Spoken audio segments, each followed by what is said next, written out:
بسم اللہ الرحمن الرحیم۔ معزز ناظرین السلام علیکم، میں ہوں حکیم ابو حسان۔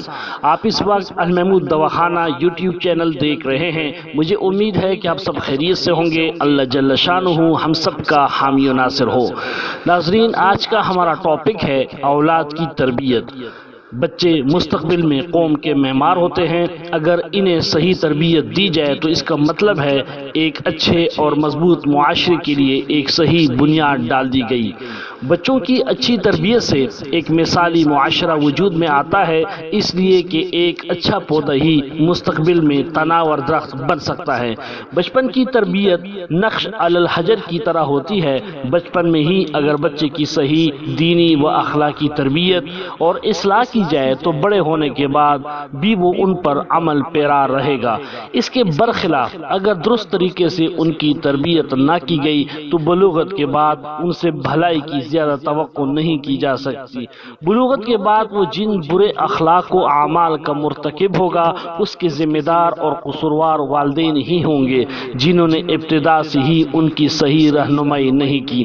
اولاد کی اچھی اور دینی تربیت دنیا میں والدین کے لیے نیک نامی کا باعث اور آخرت میں کامیابی کا سبب ہے، جبکہ نافرمان اور بے تربیت اولاد دنیا میں بھی والدین کے لیے وبال جان ہوگی اور آخرت میں بھی رسوائی کا سبب بنے گی۔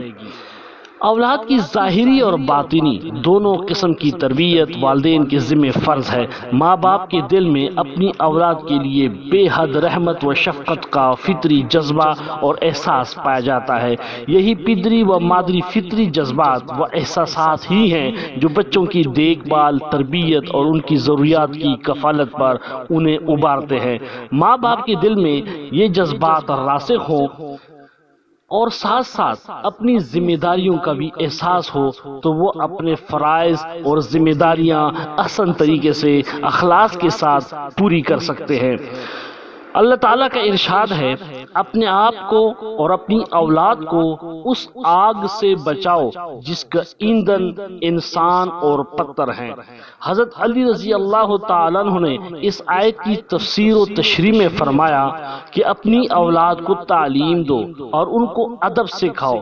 فقہائے کرام نے لکھا ہے کہ ہر شخص پر فرض ہے کہ اپنی بیوی بچوں کو فرائض شرعیہ اور حلال و حرام کے احکام کی تعلیم دے اور اس پر عمل کرانے کے لیے کوشش کرے۔ اولاد کی تربیت کی اہمیت کا اندازہ ان احادیث سے بھی ہوتا ہے۔ آپ علیہ الصلوۃ والسلام کا ارشاد ہے، کوئی باپ اپنی اولاد کو اس سے بہتر عطیہ نہیں دے سکتا اس کو اچھے آداب سکھا دے۔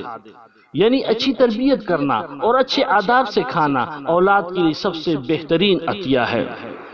اسی طرح حضرت ابن عباس رضی اللہ تعالیٰ عنہ سے روایت ہے، صحابہ کرام رضی اللہ تعالیٰ عنہم نے عرض کیا، یا رسول اللہ، والدین کے حقوق تو ہم نے جان لیے، اولاد کی کیا حقوق ہے؟ آپ علیہ الصلوۃ والسلام نے فرمایا، وہ یہ ہے کہ اس کا نام اچھا رکھے اور اس کی اچھی تربیت کرے۔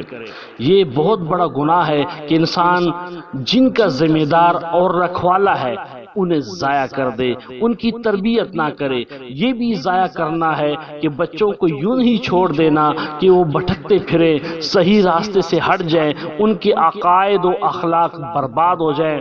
اسلام کی نظر میں ناواقفیت کوئی عذر نہیں ہے۔ بچوں کی تربیت کے سلسلے میں جن امور کا جاننا ضروری ہے اس میں کوتاہی کرنا قیامت کی باز پرس سے نہیں بچا سکتا۔ حضرت عبداللہ ابن عمر رضی اللہ تعالیٰ عنہ کا ارشاد ہے، اپنی اولاد کو ادب سکھاؤ، قیامت والے دن تم سے تمہاری اولاد کے بارے میں پوچھا جائے گا کہ تم نے اسے کیا ادب سکھلایا اور کس علم کی تعلیم دی۔ ناظرین، امید ہے کہ یہ ویڈیو آپ کو اچھی لگی ہوگی اور یہ آپ کے لیے مفید ثابت ہوگی۔ اگر ابھی تک آپ نے ہمارے چینل کو سبسکرائب نہیں کیا تو سبسکرائب کیجئے، ویڈیو اچھی لگی اس کو لائک اور شیئر بھی کریں۔ اپنا بہت خیال رکھیں، مجھے اپنی دعا میں یاد رکھیں۔ اللہ حافظ۔